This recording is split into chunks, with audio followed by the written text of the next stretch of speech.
Magandang hapon. Tanghali na kasi. I just came from IRS today. And takes us an hour to be with the IRS agent. So anyway, natapos na. So I need to another insight. Number 3 insights for friendship. Kasi ito biblical to ha. So ang dami. Tingnan yung aking Bible. daming cheat. So anyway, so number 3 insight is Proverbs is a practical guide to forging a true friendship. Ang Proverbs po nasa Bible to. Ito is from 1 to 31. Kung gusto niyo po ito, suggestion ko, if you really need something that to change your life, read this. Ito yung book talaga na makikita nyo kung maraming mababasa kayo dito tungkol sa pamumuhay. Ano ang gaya nung Proverbs 31, hindi pa ako magtatouch ng Proverbs 31 woman. Yan talaga claim ko at yan ang ginagawa ko to be kung ano talagang God's will. So anyway, sabi nasa Proverbs Proverbs gives as wisdom for navigating the complexity of our relationship. And it doesn't just address relationship in general, but also friendship in particular.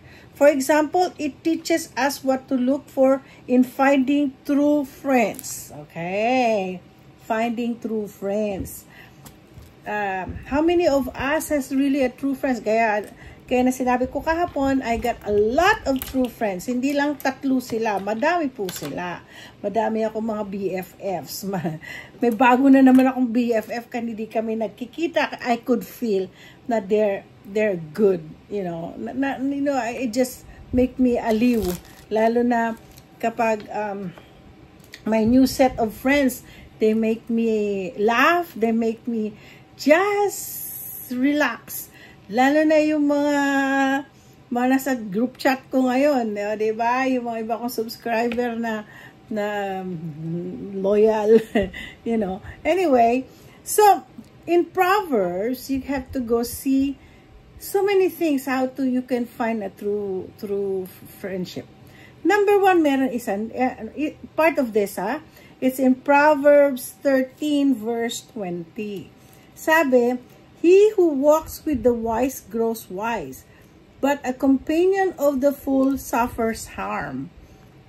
So first, you got to find a friend na you can, you can be, Hindi ko sinasabing pareho kayo. You're gonna be just like, it's like it will influence you.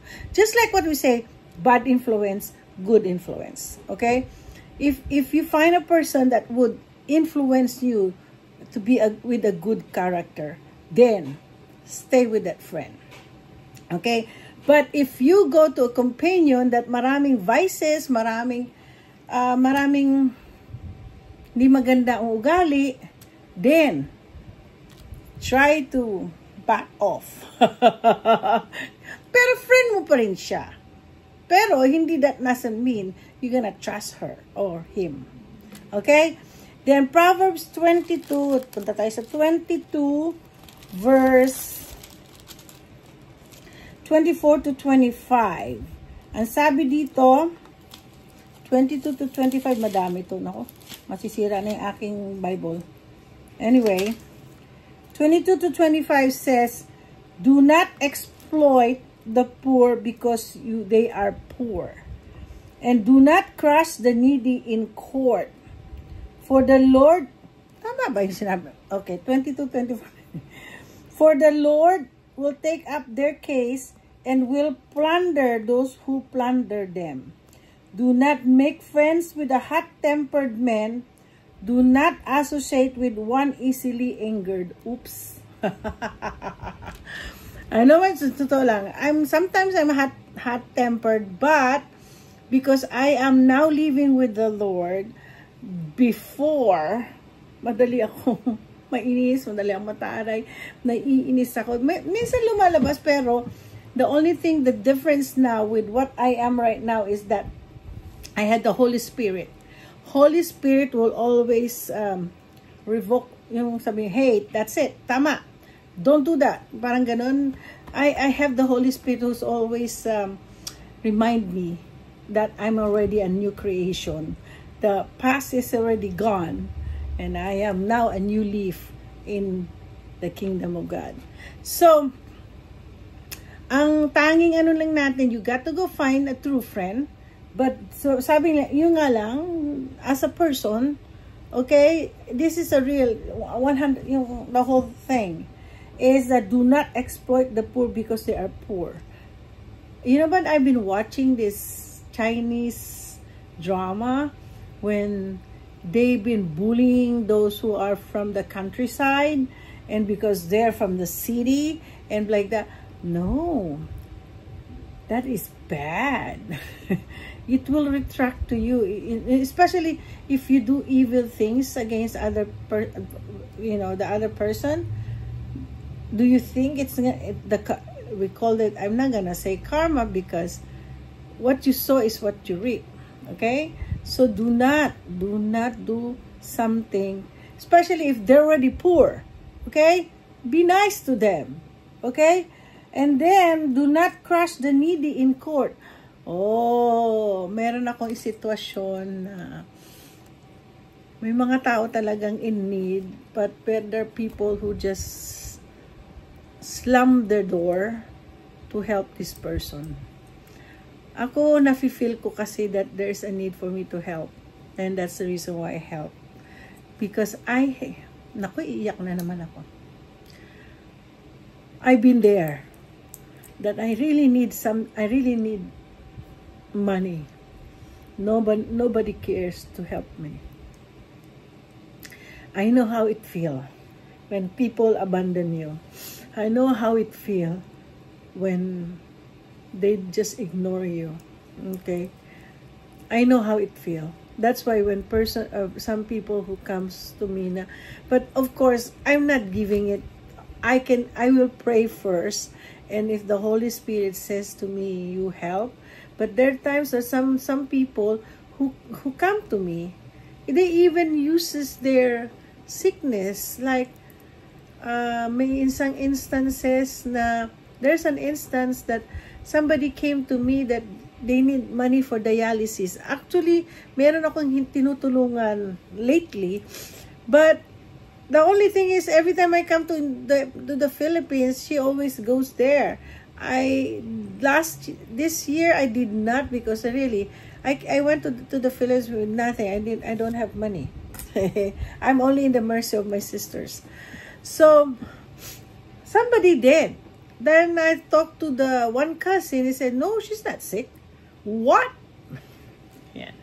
That's the reason why I really had to pray before I help other people, those who are in need. Kaya I don't want to help people who has already theirs. Just like, for example, another one, my sister was telling me, oh, this person's granddaughter is in the hospital.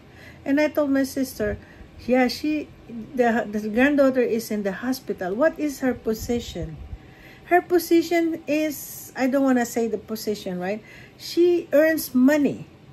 Why don't she goes to the LGU? She had connection. Why would I be the one helping? I'd rather help those orphans who has nothing. They don't have father, they don't have mother, they only have the grandmother. That's the people that I help.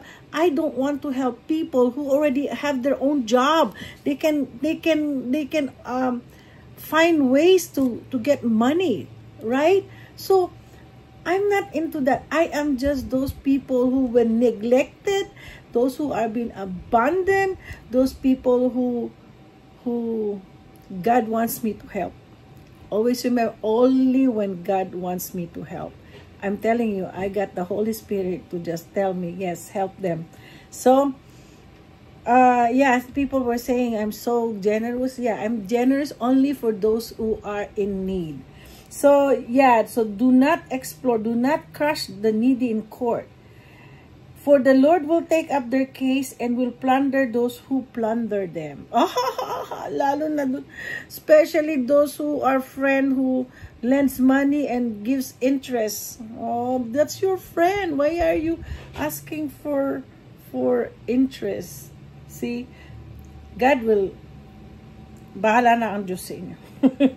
Do not make friends with hot-tempered men. Do not associate with one. Kasi if you do that, you also gonna be hot-tempered too. You know, transfer the spirit of hot-tempered, spirit of anger will be there, and it's gonna.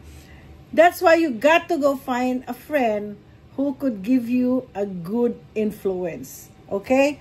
So, there's so many things. Meron pa ako, Proverbs 18 verse 24. Ano ba sinasabi sa 18 verse 24? A man of many companions may come to ruin, but there is a friend who sticks closer than a brother. Okay? Yeah, you got so many thousand millions of friends, especially some of the vloggers, but then there are only few friends will stick to you just like a brother. Okay? That's why I stick to you, brother. You know who you are. Whatever I've been praying for you all that time. And then, he who covers over an offense promotes love. But whoever repeats the matter separate close friends. Sul-sol. Don't be a sul-sol.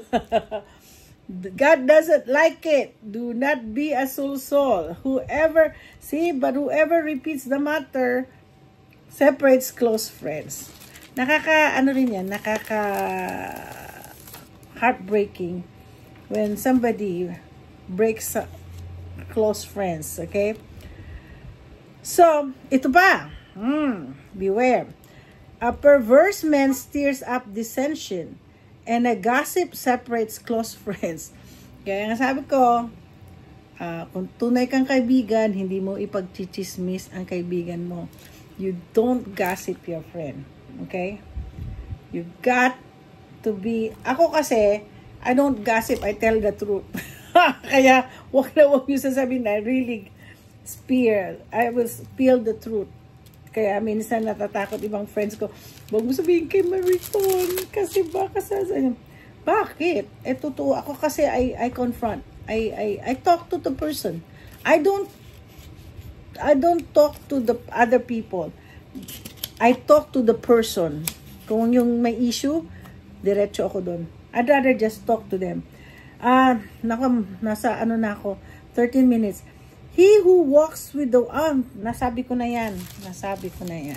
So, I hope you guys read Proverbs, the Proverbs from 1 to 31. Kahit in just one day, just like July 1st, may 31st in July, no? July 1st, read the Proverbs, Proverbs 1. Kung hindi, pwede mong matiin. Meditate on that. Yeah, it will create a good character in you. So anyways, I had to end now. Don't forget to like and subscribe. Kasi, who's this? Micah was telling me to always don't always remember to say like and subscribe if you like my vlogging today. So, always remember God loves you. That's why I'm here. And I love you guys too. So, have a good day. Babush.